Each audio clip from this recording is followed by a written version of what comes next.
డబ్బు, అనారోగ్యం, ఉద్యోగం, వ్యాపారం అప్పులతో బాధపడుతున్నారా? వెంటనే ఈ వెబినార్ లో జాయిన్ అవ్వండి. నమస్తే అండి, వెల్కమ్ టు సుమన్ టీవీ. నేను వెల్లి చక్రధర్. ఇవాళ మన ఎపిసోడ్ వచ్చి స్మాల్ కేసెస్. సో ఇండియాలో ఉన్న బెస్ట్ స్మాల్ కేసెస్ ఏంటి, వాటిని ఎలా సెలెక్ట్ చేసుకోవాలి. అయితే స్మాల్ కేసెస్ మీద చాలా కాల్స్ కూడా వస్తున్నాయండి. నా పర్సనల్గా అర్థం కావట్లేదండి స్మాల్ కేస్ని ఎలా కొనాలో. ఒక స్మాల్ కేస్ యాప్ ద్వారా, సైట్ ద్వారా వెళ్ళి కొనుక్కోవాలా అంటున్నా అడుగుతున్నారు.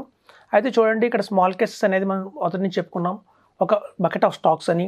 అయితే ఈ బకెట్ ఆఫ్ స్టాక్స్లో మనం కనుక ఎప్పుడైతే ఇన్వెస్ట్మెంట్ చేసుకుంటూ వెళ్తామో, ఒక లంసమ్గా అంటే వన్ టైం ఇన్వెస్ట్మెంట్ లాగా ఒక 5 lakhs కావచ్చు, ఒక 25 lakhs కావచ్చు ఇన్వెస్ట్మెంట్ చేస్తే ముందు రిటర్న్స్ ఎలా వస్తాయో చూద్దామండి.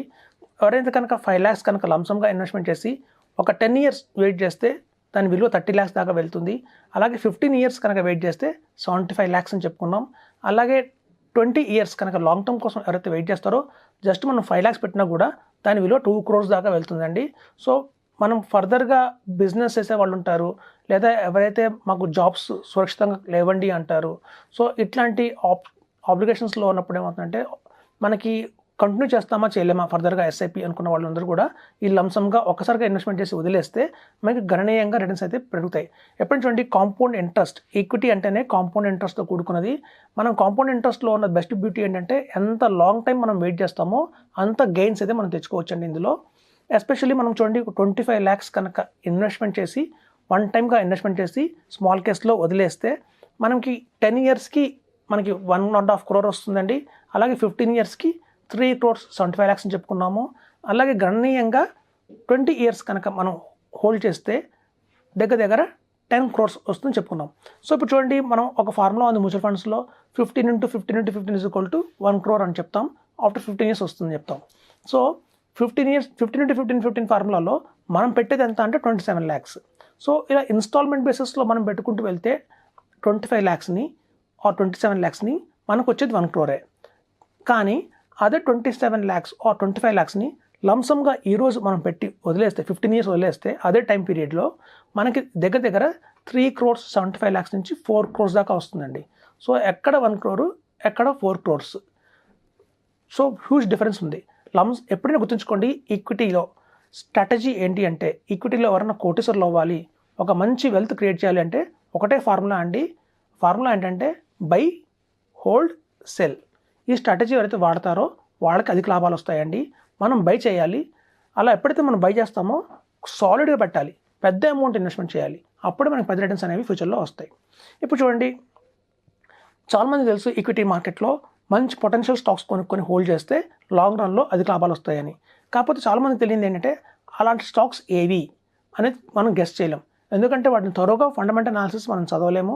వాటికి ఉన్న కాంపిటీషన్ ఏంటి, ఆ ఒక్క పర్టికులర్ ప్రోడక్ట్కి మార్కెట్లో ఫ్యూచర్ గ్రోత్ ఏంటి అనేది మనం గెస్ చేయలేము. కాబట్టి మనం ఫండ్ మేనేజర్ సహాయం తీసుకుంటాం. సో ఇక్కడ చాలామంది స్మాల్ కేసెస్ ఎలా కొంటున్నారంటేనండి, కొన్ని సెక్టర్ వైజ్ స్మాల్ కేసెస్ దొరుకుతున్నాయి బయట మార్కెట్లో. లేకపోతే కొంతమంది అడ్వైజరీ టీమ్ ఏం చేస్తుందంటే వాళ్ళు మన కోసం డిజైన్ చేసి ఇవి కొనుక్కోండి అని రికమెండేషన్ బేసిస్ మీద వెళ్ళే స్మాల్ కేసెస్ చాలా ఉన్నాయి ఇండియాలో. వాటిని నేను ఎంకరేజ్ చేయనండి. ఎందుకంటే అవి మళ్ళీ మనం కొనుక్కున్నా, మనం చూడండి ఒక బెస్ట్గా మనకి వాళ్ళ గ్రో యాప్స్లో కావచ్చు, వాటిలో కావచ్చు మనకి రిపోర్ట్స్ అవైలబిలిటీలో ఉన్నాయి. సో లేదా మంచి టాప్ అడ్వైజర్స్ మనకి రికమెండ్ చేస్తారు, బలానా షేర్స్ కొనుక్కోండి అని చెప్పి. ఒక అడ్వైజరీ స్మాల్ కేస్లో ఆల్రెడీ అవైలబుల్లో ఉన్నారు స్టాక్స్ని రికమెండ్ చేయడానికి. సో ఇట్లా వాళ్ళు చేసే ప్రతి ఒక్క స్టాక్స్ రికమెండ్ చేయడం మాత్రమే, కానీ యాక్షన్ పార్ట్ ఏదైతే ఉందో అది మనం తీసుకోవాలి సొంతంగా. అంటే మనమే కొనాలి, వాళ్ళు చెప్పినప్పుడల్లా మనమే అమ్మాలి దాన్ని. సో మనకున్న ఈ బిజీ లైఫ్లో అలాంటి పొరపాట్లు మనం కొనగలమా, అన్నిసార్లు వాళ్ళు చెప్పినట్టుగా మనం ఫాలో అవ్వగలమా అనేది క్వశ్చన్ మార్క్. సో స్మాల్ కేసెస్లో చాలా ఫ్యూజ్ కూడా ఫీజు తీసుకుంటున్నారండి వాళ్ళు. 8,000 rupees, 10,000 rupees, కొన్ని స్మాల్ కేసెస్లో ఈవెన్ 20,000 rupees, 25,000 rupees కూడా స్మాల్ కేస్ ఛార్జ్ చేస్తాను విన్నాను. సో అంతంత హ్యూజ్ ఛార్జెస్ వాళ్ళకి పే చేసి వాళ్ళు ఇచ్చే అడ్వైజరీని సకాలంలో కనుక మనం యాక్షన్ తీసుకోకపోతే మళ్ళీ మనకి పెద్ద ప్రాఫిట్ అయితే మేక్ చేయం. సో కొన్ని స్మాల్ కేసెస్ ఎలా ఉంటాయంటేనండి, మ్యూచువల్ ఫండ్స్ లాగానే ఉంటాయి. మన ప్లే రోల్ ఏది ఉండదు అందులో. మొత్తం ఫండ్ మేనేజరే చూస్తారు, మొత్తం మన ఫండ్ని అలా స్క్రిప్ట్స్ అన్ని ఆయనే మారుస్తారు. జస్ట్ మనం ప్రేక్షకులుగా వాచ్ చేయడమే. ఎప్పుడైతే మనకి కావాలి, మనకి ఏదైనా ఎమర్జెన్సీ వచ్చిందంటే మాత్రం పార్షియల్గా విత్డ్రా చేయాలన్నా లేదా ఫుల్ పేమెంట్ విత్డ్రా చేయాలన్నా అట్లాంటి టైంలో మాత్రమే మనం యాక్షన్ తీసుకోవచ్చు. తగ్గిన స్టాక్స్ మార్చడం, ఆ చర్నింగ్ అవన్నీ కూడా ఫండ్ మేనేజర్స్ చూస్తారు. అయితే చాలామంది చెప్పే స్మాల్ కేసెస్ ఎలా ఉన్నాయంటే బయట మార్కెట్లో పీరియాడికల్గా ఎవ్రీ 3 months చర్నింగ్ చేయాలి, ఎవ్రీ 6 monthsకి చర్నింగ్ చేయాలి అంటారు. అలా చేయకండి. ఆ చర్నింగ్ చేసే విధానంలో మనకి బ్రోకర్కి లాభం ఉంటాడు కానీ ఇన్వెస్టర్కి ఎప్పుడు లాభం ఉండదు. ఇప్పుడు చాలామంది అంటారు స్మాల్ కేసెస్ మీరు ఒక్కళ్ళే చెప్తున్నారండి. చాలామంది బ్రోకర్స్ ఎవరైతే ఉంటారో లైక్ జీరో యాప్ కావచ్చు, లేకపోతే గ్రో కావచ్చు, లేకపోతే మనకి ఏంజల్ బ్రోకింగ్ కావచ్చు, మోతిలాల్ ఒస్వాల్ కావచ్చు, వీళ్ళందరూ కూడా ఎక్కువ మంది దీన్ని ఫోకస్ చేయట్లేదు అంటారు. చూడండి, బ్రోకింగ్ కంపెనీస్కి ప్రాఫిట్ ఎలా వస్తుంది అంటే బై హోల్డ్ సెల్ చేస్తే వాళ్ళకి ప్రాఫిట్ రాదండి. వాళ్ళకి everyday or day with in మంత్లో కూడా మనం చాలా చర్నింగ్ చేయాలి. మనం ఎంత చర్నింగ్ చేస్తాము అనే దాని మీదే వాళ్ళ రిటర్న్స్ అనేవి ఉంటాయి, వాళ్ళ ప్రాఫిట్స్ అనేవి ఉంటాయి. కాబట్టి వాళ్ళు ఎవరు ఈ స్ట్రాటజీని ఒప్పుకోరు. ఈ స్ట్రాటజీ అంటే ఫ్యూచర్ ఆప్షన్స్ కావచ్చు, ఇలాంటి చాలా చేయిస్తారు. ఎందుకంటే వాటి వల్ల వాళ్ళకి అధిక లాభాలు వస్తాయి. మనకి నష్టమా లాభమా పక్కన పెడితే ముందు వాళ్ళ లాభం పొందుతారు. ఎనీ బ్రోకర్కి లాభం ఎలా వస్తుందంటే చర్నింగ్ వల్ల లాభం వస్తుంది. సో కాబట్టి ఏంటంటేనండి, ఇది స్మాల్ కేసెస్లో ఆ చర్నింగ్ అనేది ఉండదు కాబట్టి మనకి రికమెండేషన్ చేయరు. సో ఏవైతే చర్నింగ్ చేసే స్మాల్ కేసెస్ ఉన్నాయో వాటికి వెళ్ళకండి. లాంగ్ టర్మ్ హారిజన్లో, సో మనదంతా లాంగ్ టర్మ్ ఇన్వెస్ట్మెంట్ హారిజన్లో ఉన్నాం కాబట్టి ఇది చాలా ఒక మంచి స్మాల్ కేసెస్ మీకు చెప్తాను. One of the best company Renaissance company ఉందండి. ఈ రెనైజెన్స్ని హ్యాండిల్ చేసేది మనకి పంకజ్ ముర్రా ఉన్నారు. ఆయన ఒక టైంలో యాక్సిస్ మ్యూచువల్ ఫండ్స్ని, యాక్సిస్లో ఉన్న ఆల్మోస్ట్ అన్ని ఫండ్స్ని ఆయన హ్యాండిల్ చేశారు. ఒక బెస్ట్ పర్ఫార్మర్గా నిలబెట్టారు యాక్సిస్ ఫండ్ హౌస్ని.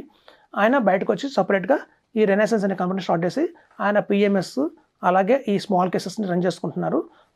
వాటి పేర్లు వచ్చి ఆల్ఫా బ్లూ చిప్ అని, ఆల్ఫా కోరన్ శాటిలైట్ అని, ఆల్ఫా ఫ్లెక్సీ క్యాప్ అని ఆ పేరుతో రన్ అవుతున్నాయండి బయట మార్కెట్లో. One of the best small cases అని చెప్తాను. ఇట్లాంటి స్మాల్ కేసెస్ వల్ల ఏమంటుందంటే రన్ చేస్తుంది ఇండియాస్లో top most fund manager. So కాబట్టి మనకు ధైర్యంగా ఉంటుంది. వాళ్ళ ఎందుకు నెంబర్ 1 అయ్యారంటే వాళ్ళ పాస్ట్ రికార్డ్స్ చూస్తే పర్ఫార్మెన్స్ కానీ అది కానీ చాలా బాగున్నాయి.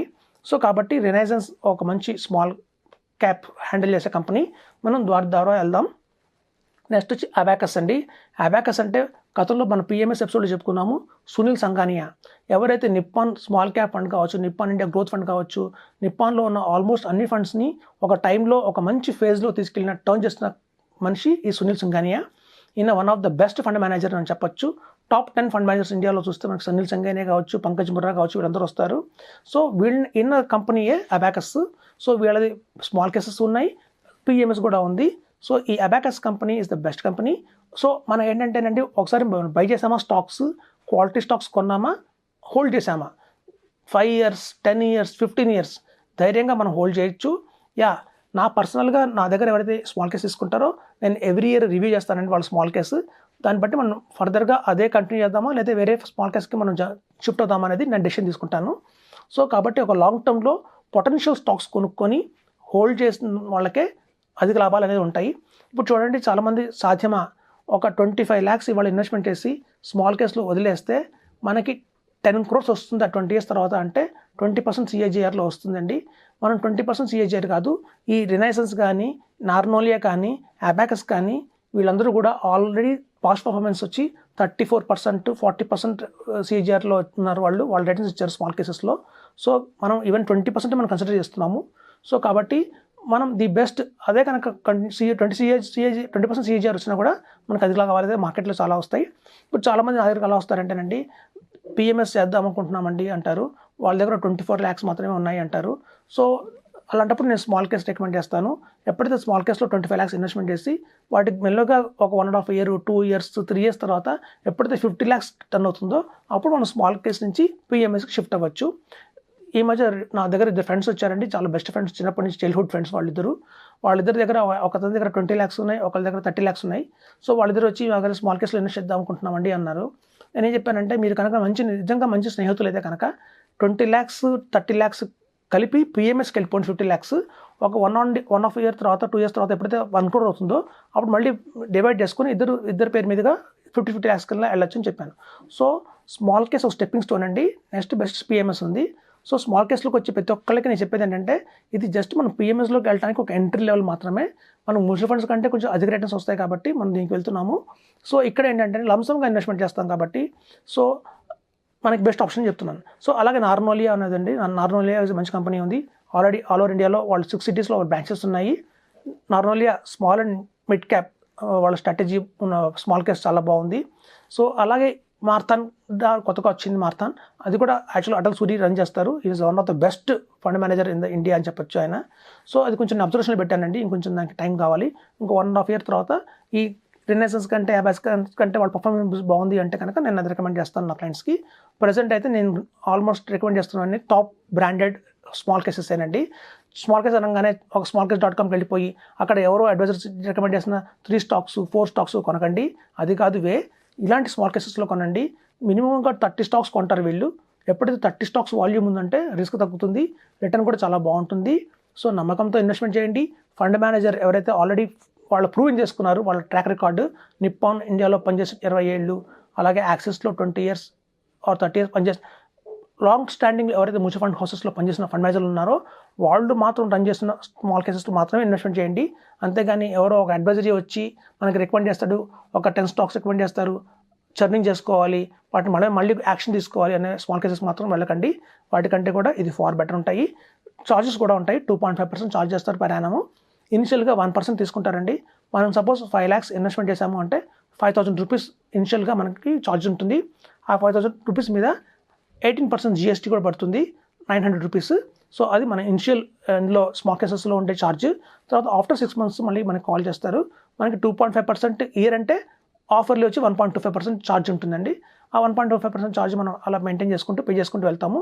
మన వాల్యూమ్ పెరుగుతున్న కొద్దీ ఛార్జెస్ పెరుగుతుంటాయి. సో కాబట్టి ఏంటంటే స్మాల్ కేసెస్లో మ్యూచువల్ ఫండ్స్లో ఉన్న డిఫరెన్స్ అది. మ్యూచువల్ ఫండ్స్లో మనకి 1.75% తెలియకుండా మనకి ఛార్జ్ ఉంటుంది, ఆల్రెడీ అందులో ఛార్జ్ ఉంది 1.75, కానీ మనకి కంటికి కనిపించదు, అది ఎన్ఏబీలో అడ్జస్ట్ అవుతుంది. ఇక్కడ మనకి ఎన్ఏబీలో అడ్జస్ట్ కాదు కాబట్టి స్మాల్ కేస్లో మనం పాకెట్ నుంచి సపరేట్గా మనం పే చేయాల్సి ఉంటుంది. బట్ స్టిల్ వర్త్ అండి. ఎవరైతే ఇండియాలో టాప్ ఫండ్ మేనేజర్స్ లైక్ మనకి అన్షా కావచ్చు, పంకజ్ ముర్రా కావచ్చు, లైక్ అటల్ సూరి కావచ్చు, సునీల్ సింఘానియా కావచ్చు, ఇట్లాంటి టాప్ ఫండ్ మేనేజర్స్ రన్ చేస్తున్న పోర్ట్ఫోలియోస్ అయితే మనం ఎంత పే చేసినా ఫీజు తక్కువేనండి. They are the best. మనకి వాళ్ళు రిస్క్ రిటర్న్ రెండు కళ్ళుగా చూసుకుంటారు. మనకి మంచి తక్కువ రిస్క్తోనే ఎక్కువ రిటర్న్ ఇవ్వడానికి ట్రై చేస్తారు. వాళ్ళు అలాగా మంచి నెంబర్ 1 పొజిషన్స్లో ఉన్నారు. కాబట్టి ఫ్రెండ్స్ స్మాల్ కేసెస్లో ఇలా చూస్ చేసుకోండి, మీకు అధిక లాభాలు పొందండి. Thank you. సుమన్ టీవీలో మీ పర్సనల్ అండ్ బిజినెస్ ప్రమోషన్స్ కోసం కింది నెంబర్కి కాంటాక్ట్ చేయండి.